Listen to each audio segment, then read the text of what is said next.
Something just happened in this war that changes everything. A U.S. military aircraft has crashed, NATO has suffered its first casualty, and the global oil supply is facing the largest disruption in history. And almost nobody is telling you how dangerous this moment really is. A U.S. Air Force refueling plane has crashed in Iraq, killing 4 American service members.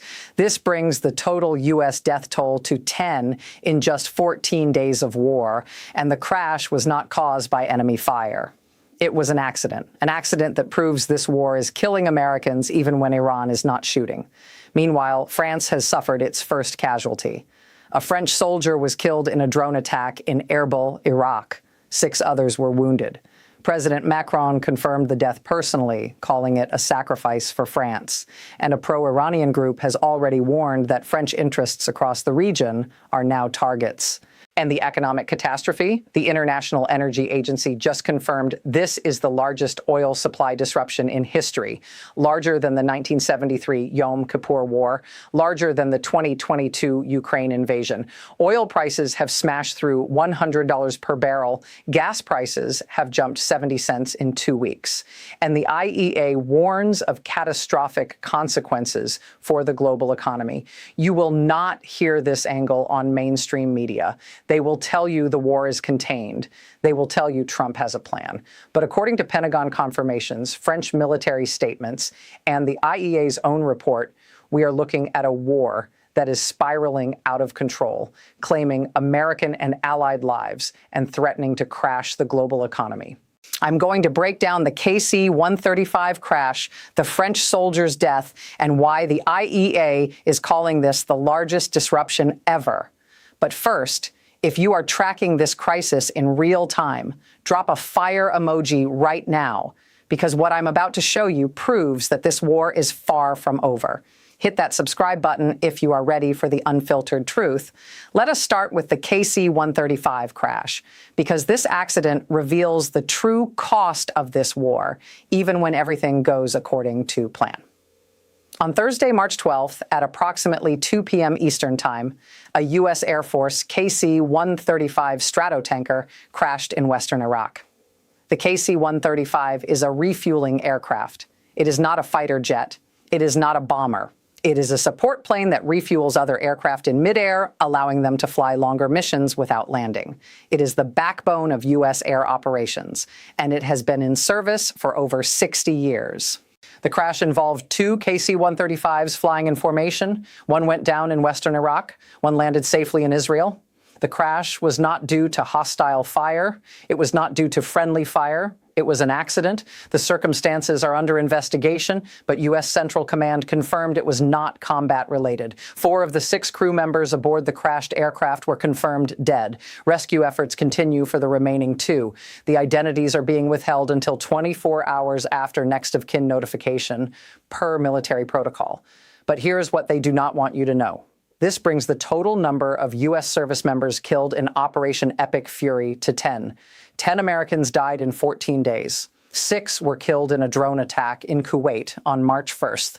1 died Sunday after being wounded in an attack on Prince Sultan Air Base in Saudi Arabia. And now 4 more in the KC-135 crash. Additionally, as many as 150 U.S. troops have been wounded. That is 150 families receiving phone calls, 150 hospitalizations, 150 lives changed forever. And that does not include the psychological trauma, the PTSD, the broken marriages, the suicides that will follow in years to come. The KC-135 is an aging aircraft. The Air Force has been trying to replace it with newer KC-46A Pegasus tankers. But the replacement is slow, and the old planes keep flying.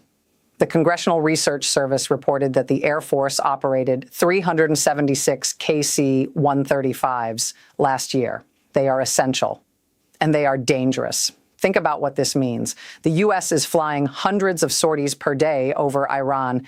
Each sortie requires refueling. Each refueling puts strain on these aging aircraft. Each refueling pushes crews to exhaustion. And when you push military hardware and human beings to their limits, accidents happen. This crash proves that the U.S. is paying in blood even when the enemy is not shooting. This crash proves that the operational tempo of this war is unsustainable. And this crash proves that the Pentagon is hiding the true cost of this conflict. Stay with me. At minute 12, I am going to reveal what the Pentagon is not telling you about the other accidents, the near misses, and the equipment failures that have happened in the last 14 days. But first, we need to talk about France, because America's oldest ally has just suffered its first casualty. Drop a comment with the word crash if you think the American people deserve to know the true cost of this war. Now let us talk about France.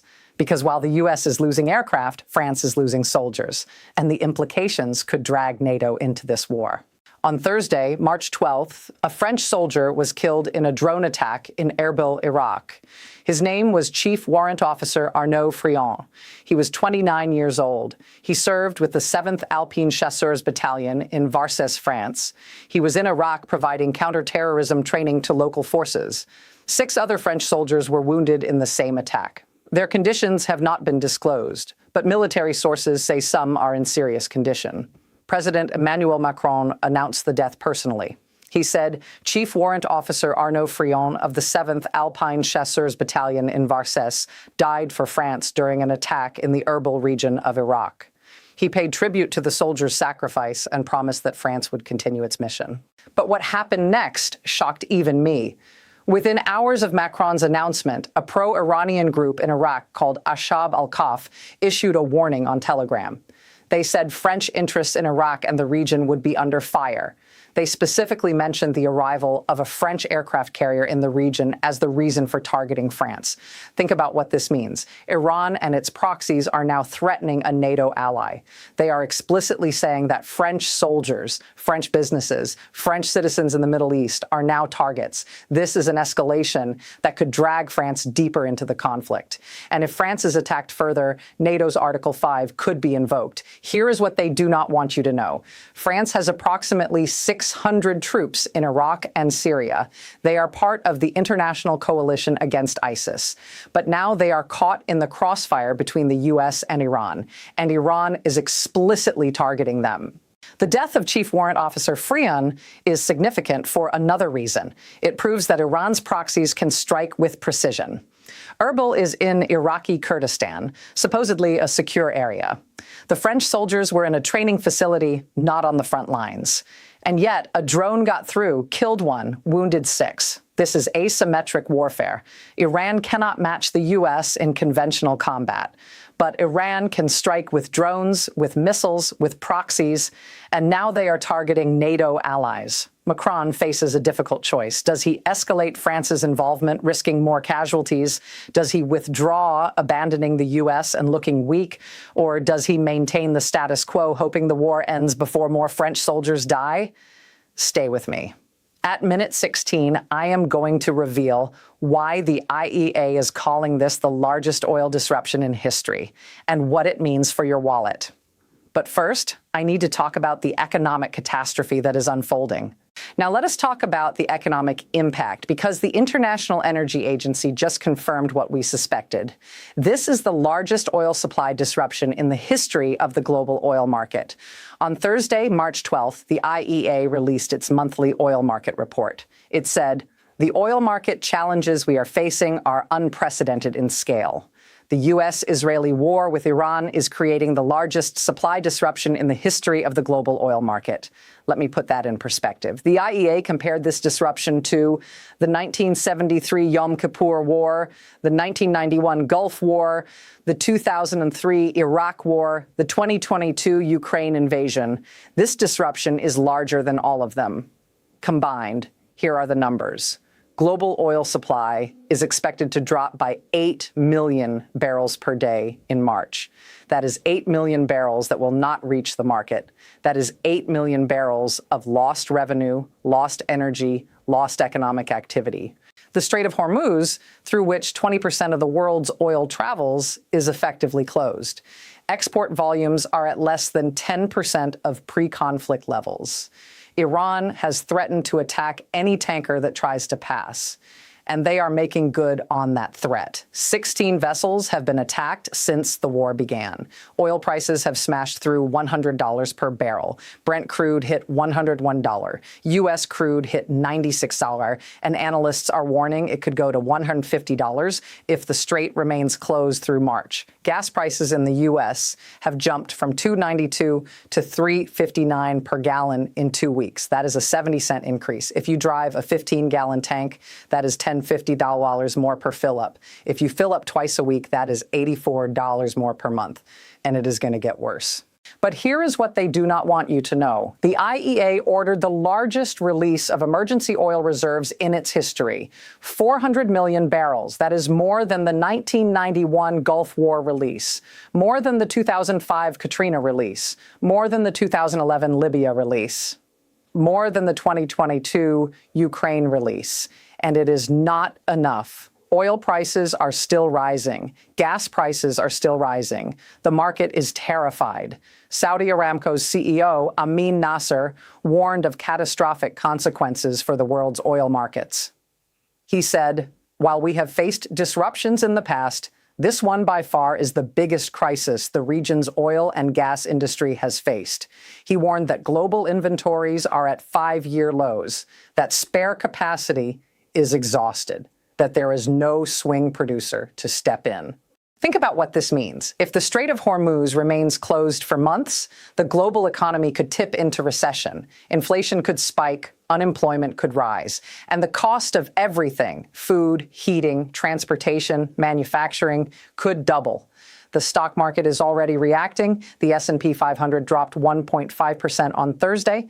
The Nasdaq fell 1.8%. The Dow slipped 740 points. Mortgage rates rose to 6.3%, the highest since February. This is not a limited military operation. This is an economic catastrophe. Share this video if you think the economic cost of this war is being hidden from you. Let me tell you what happens next, and I need you to understand that this prediction is based on verified facts, not speculation. First, the U.S. death toll will rise. The KC-135 crash was an accident. But accidents happen when you push military hardware to its limits. The U.S. is flying hundreds of sorties per day. Each sortie risks mechanical failure, pilot error, or enemy action. We will see more crashes, we will see more deaths, and the Pentagon will call them accidents. Second, France will face pressure to escalate or withdraw. Macron cannot afford to look weak, but he also cannot afford to lose more soldiers. If Iran's proxies strike again, Macron will have to respond. And that response could drag NATO deeper into the conflict. Third, the oil crisis will deepen. The IEA's 400 million barrel release will help temporarily, but it cannot replace 8 million barrels per day indefinitely. If the Strait of Hormuz remains closed through April, oil prices will hit $150. Gas prices will hit $5 or $6 per gallon, and the global economy will tip into recession. Fourth, Iran will continue targeting allies. The warning to France proves that Iran is willing to strike NATO members. The UAE has intercepted 278 missiles and 1,540 drones since the war began. Saudi Arabia has intercepted nearly 50 drones in the last 24 hours alone. Bahrain, Qatar, Kuwait, all are under threat. And fifth, there is no exit strategy. Trump says the war will end soon. Mojtaba Khamenei says the Strait of Hormuz will remain closed forever. Israel says there is no time limit. The Pentagon is preparing for weeks more of strikes, and the casualties are mounting. Stay till the end for the document that shows the IEA's exact projections for oil prices and why analysts are warning of $200 per barrel if this continues. But first, I need to talk about what this means for you. Let us talk about what this war is actually costing you. Not in abstract terms, in real dollars, real safety, real future. The KC-135 crash proves that this war is killing Americans even when the enemy is not shooting. 10 dead in 14 days, 150 wounded, and the Pentagon is hiding the true cost. The French soldier's death proves that Iran is willing to target NATO allies, that the conflict is expanding, that no one is safe. The IEA report proves that this is an economic catastrophe, the largest oil disruption in history. 8 million barrels per day lost. Gas prices rose 70 cents in 2 weeks. Mortgage rates rising. Stock markets are falling. If you drive, you are paying more. If you heat your home, you will pay more. If you buy food, you will pay more. If you have investments, they are losing value. This war is touching every aspect of your life, and there is no end in sight. Trump says it will end soon. Mojtaba says it will continue until revenge is achieved. Israel says there is no time limit. The IEA says the disruption could last months. You won't hear this elsewhere. The mainstream media will tell you that the war is contained, that the strikes are surgical, that the end is near. But the KC-135 crash, the French soldier's death, and the IEA report prove otherwise. I need you to think about what I have shown you. 10 Americans died. 1 French soldier died. 6 French wounded. 150 Americans were wounded. 8 million barrels per day lost. $100 oil, $3.59 gas. The largest disruption in history. The catastrophic consequences. The no exit strategy. This is not a limited military operation. This is a war that is spiraling out of control, claiming American and allied lives, threatening the global economy, and has no clear end. Now, I have 3 questions for you, and I need you to answer in the comments. A, what would you do? If you were president, would you escalate and risk more casualties, negotiate with Iran despite the school strike, or withdraw all forces immediately? B, who do you trust? The president who says the war will end soon, or the IEA who says this is the largest disruption in history? C, will you speak out? Do you believe the American people are being told the truth about the casualties, the costs, and the exit strategy? Drop your answers below, A, B, or C. I read every comment. And if you have information about this story, if you work in the military, if you have seen the casualty reports, if you know what is really happening, contact me securely. The truth matters. The 10 dead Americans deserve honesty. The French soldier deserves recognition, and the world deserves to know what is coming. If you want to stay ahead of this crisis as it develops, hit that subscribe button and the notification bell, because when the next crash happens, and it will, when the next soldier dies, and they will, when the truth finally comes out, and it will, you will hear about it here first.